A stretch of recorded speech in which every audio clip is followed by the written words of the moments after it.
Hello fellow fish nerds and happy, I don't know what day of the week I'll post this, probably Friday, so I'm going to do most of my videos. But this video is brought to you thanks to the magic of a new technology called the flashlight.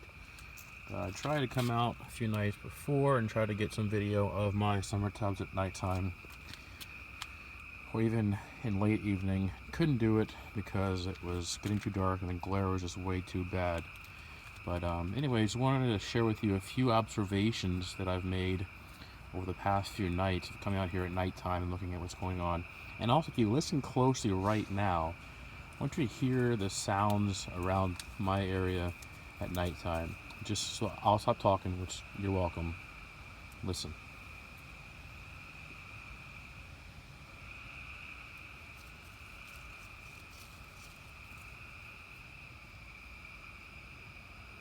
Off in the distance, I hope what you're hearing, I hope the audio is picking it up, is some, a little bit past my backyard, is some tree frogs.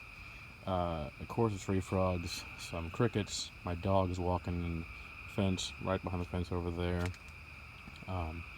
But the tree frogs is most of what I'm trying to point out here, which is the fact that that's why I had to put the netting over my tubs, as you see here.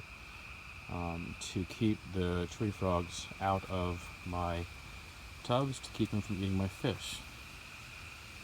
So that's one thing I want you to hear. Also, it's been raining for the past it definitely rained yesterday my time, which is Friday. And I think it rained Thursday, but it rained a lot, like all day Friday, like torrential downpours. Rained a little bit Saturday morning. They're calling for more rain on Sunday into Monday and probably Tuesday, I think, too. But so I wanted to point out that the temperature, this thermometer's been sitting, it's just below the surface, so this is like a warmer section of the water. But the temperature's reading 72.6 and kind of holding steady there. I was worried if the water was going to be too cold for the fish and that it might be affecting things or making it too cold to feed them, but 72 really isn't too bad. I mean, it's not good for breeding tropical fish. And the way that I like to say it is, they can survive, but they don't thrive. So they're gonna survive, they're gonna live, they're gonna eat, but they're probably not gonna be breeding at 72. The other thing I wanted to point out at nighttime is that last night I came out and I saw, you notice, a lack of something actually.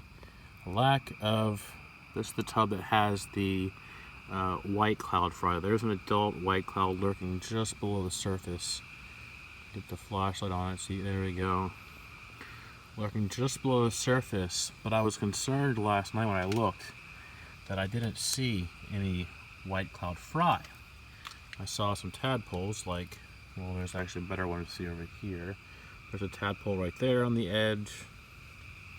So there are tadpoles, and I was also concerned because last night I did see a tree frog I think it was on this piece of driftwood right here.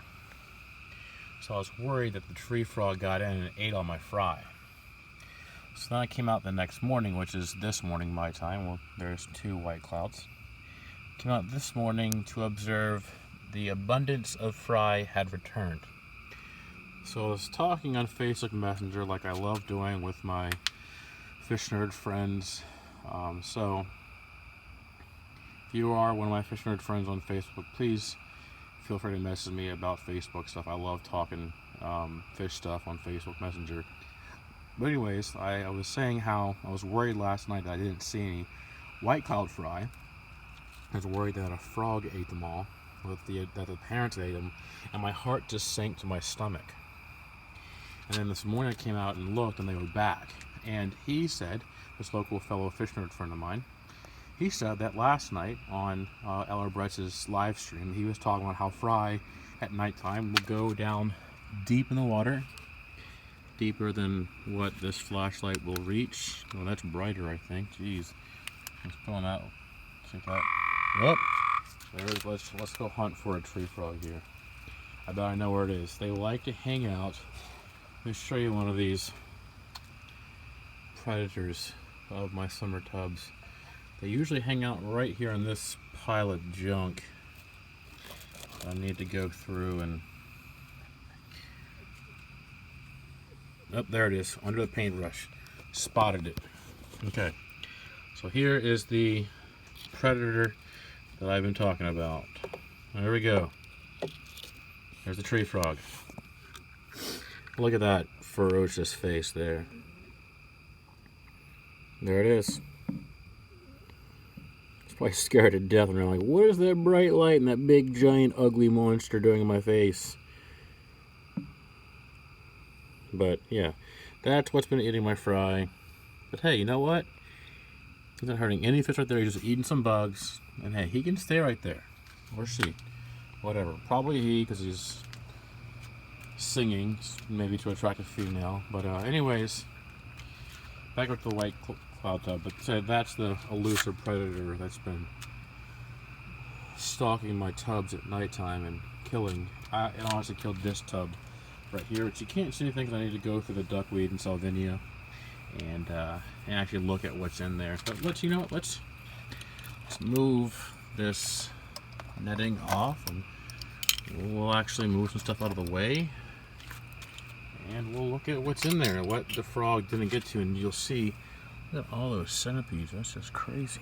Alright, we'll see what damage he actually... Now remember, in this tub was filled with my guppy that had 60 fry at one time. And here are the tadpoles that were left behind. I've been netting some out and feeding them to the goldfish. Don't really see guppies just yet, but they're sleeping right now. It's pretty cool to see fish sleeping. Also, there are some really tiny, we'll refer to them as benthic macroinvertebrates. Benthic meaning bottom dwelling, macro meaning large enough to see but with the eye, invertebrate meaning no backbone. I think I saw a small water bug in there, which is good food for the fish. Not seeing any guppies right now. Let's clear out some more, see what we see. Nope, some more tadpoles. I know there's guppies in there, but can't find them right now. So that was a waste of my time and yours. Put these high-tech clips back on there.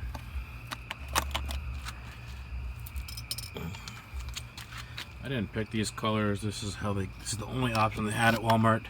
This time of year I could have gotten better options if it was back to school shopping time, but it's not, thankfully. It's a very sad time. But anyways, see what's in this tub. See better at nighttime anyways. Less clear. In this tub looks like they're in prison. This tub is, I think it's, yeah, that's panda guppies. Look at the colors on that already. And just at nighttime, there's also some, on the bottom you'll see a peppermint platy. It's not going to focus on that, it's kind of far away in the water. Oh, there's a little fry at the top, not a little one, it's probably about a month old, I'd say. And there's a bug that keeps on attacking me. Oh, not going to attack me anymore. There we go. See if the fish will eat some. Anyways, I want to share my observations with you that to support Allerbrecht's statement of the fact that fry go down deep at night and they return to the surface during the daytime. Also to show that it is now June 8th and it rained yesterday. It was high today, was in the 70s, I think. High yesterday was also in the 70s because the rain cooled things down. The water temperature is 72 degrees. So nice room temperature for us. And there are the fish on the top sleeping. Kind of cool to see that. Don't see, there's 3 types of fish in here that I will reveal in a later video, but I don't see the other 2 types.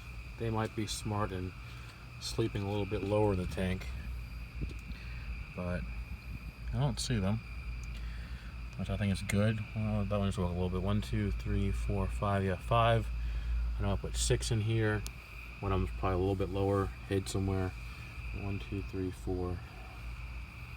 So, anyways, hope I've learned something from this, and that's the cool part about this, is the learning process. Learning from my own trials and errors, but hopefully fewer errors every time. What are they doing right there? What's going on there? Some centipede? What's going on? That's crazy, sorry. Anyways, hope you learned something. Until next time, stay tuned and stay fishy, people.